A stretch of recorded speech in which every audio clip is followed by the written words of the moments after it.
For the next piece of sound design, I will open an instance of pigments.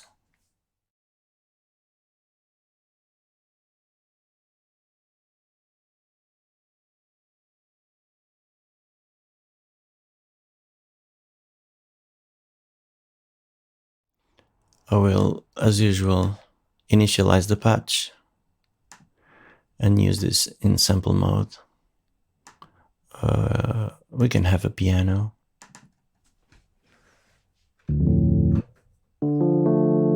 Electric piano.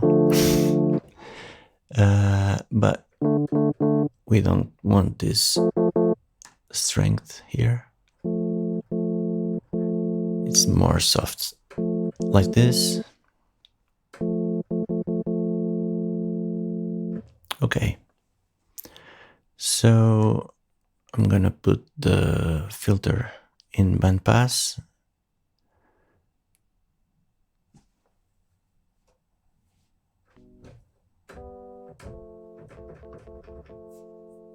Much better.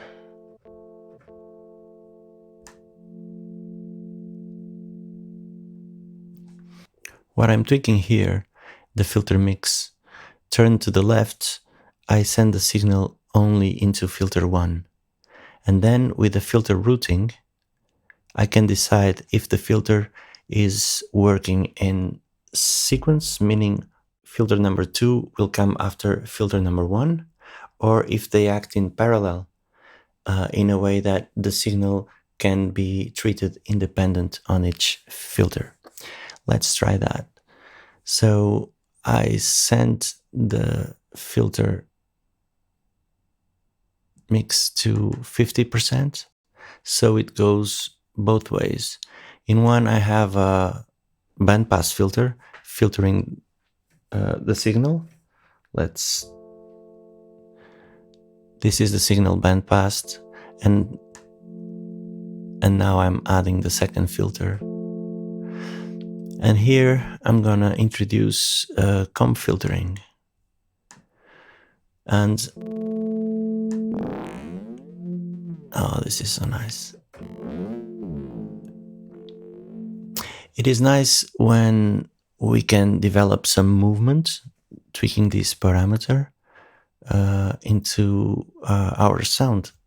For that, we need modulation, and modulation source will be this sample and hold modulator. So I'm gonna tweak it 1/8, it's okay. And as soon as I assign the random 2 into the filter frequency, something magic will happen.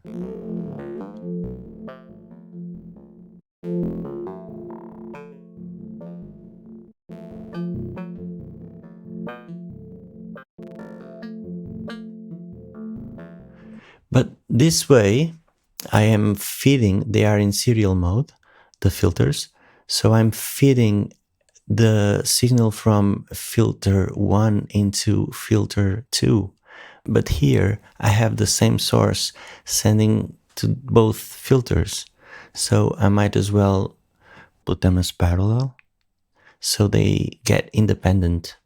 So we get this and we get this independent going to our instrument output.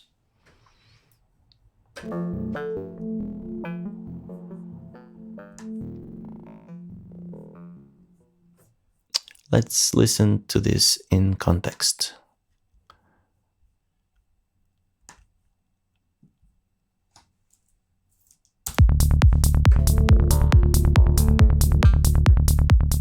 Okay, still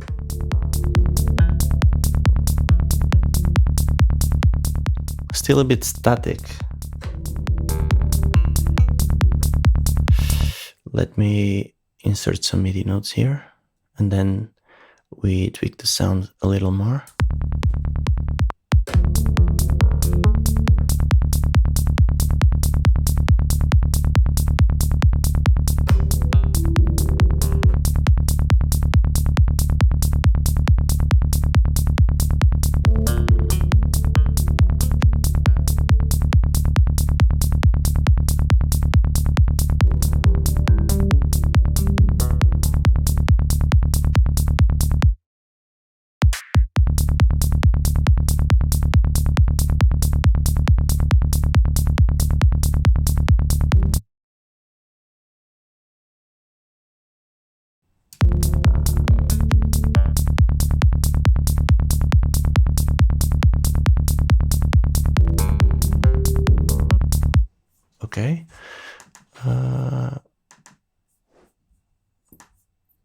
we need more signal.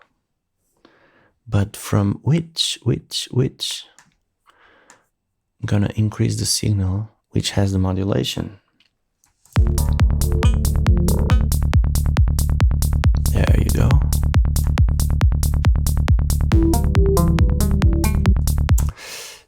Yeah, but this is still static. Let's insert another modulation slightly on the pitch. So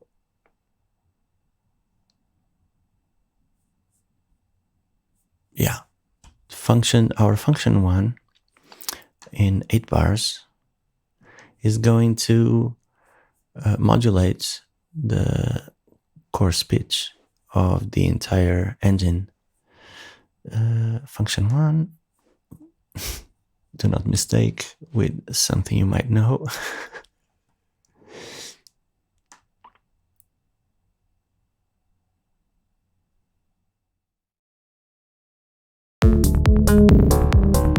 Oh.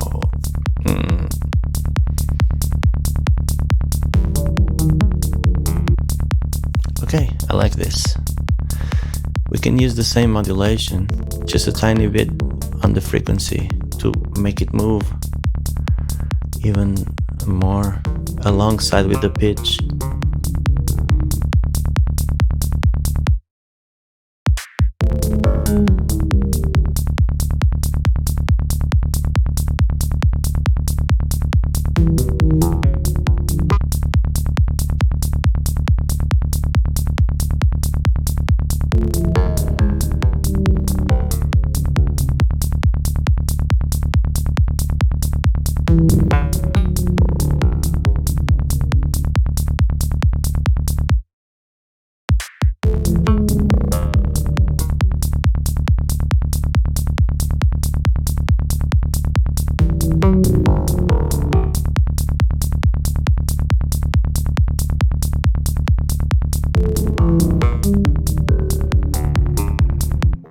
Now we need to watch the spectrum and see what frequencies are undesired.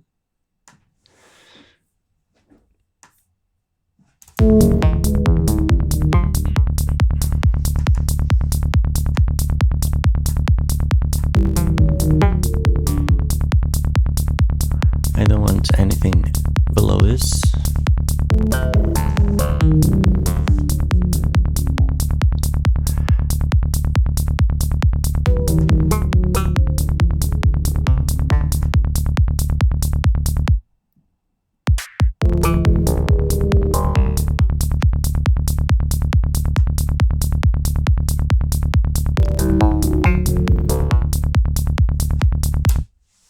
I do want to take advantage of the texture from the highs and mid highs, hence these EQ curves.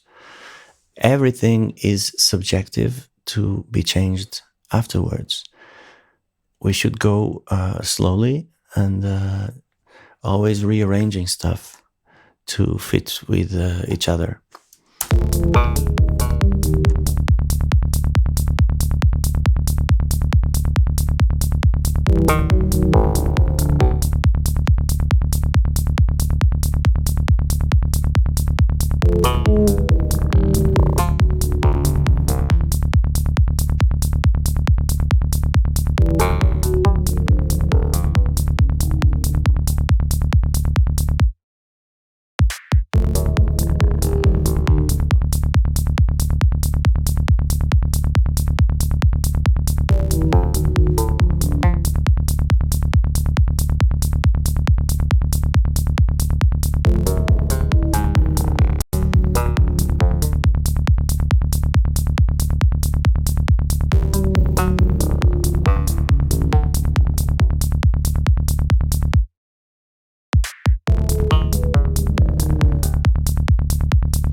Okay, the multiband compressor is going to help me to tame these low-end frequencies. I decided to use this instead of an EQ because whenever the signal is not above the threshold, it remains with the same color, which I found it nice. Only sometimes I found it to be too much, so I decided to try out the multiband compression.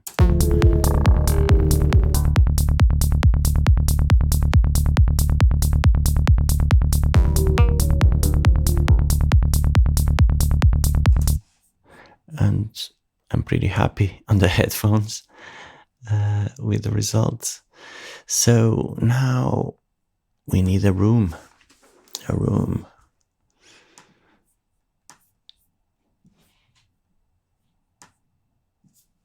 In context to the other room, which is here already.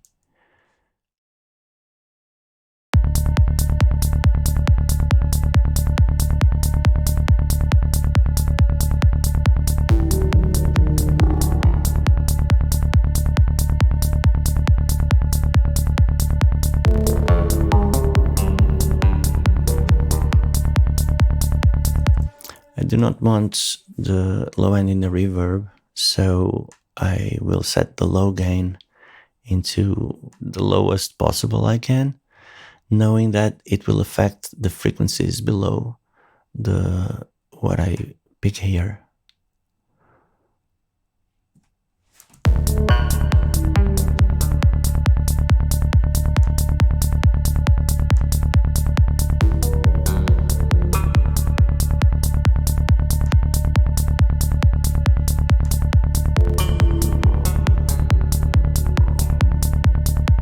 Still, I feel I don't have enough signal yet. So in this case, I usually go back in the signal, trying to find out where is all the juice going off. Yeah, I definitely need more signal from the source. Usually I take advantage of the source first, thinking on the headroom to post-processing. So that's why I bypassed all the plugins, and we're gonna track and gain stage the track itself.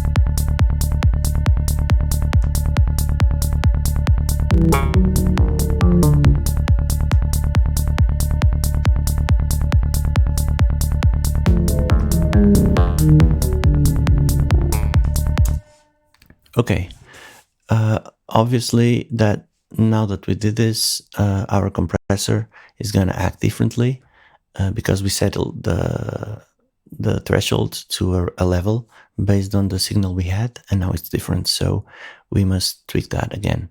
In case of the EQ, it's the same. It won't be changed.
So for the moment, I'm quite happy with this.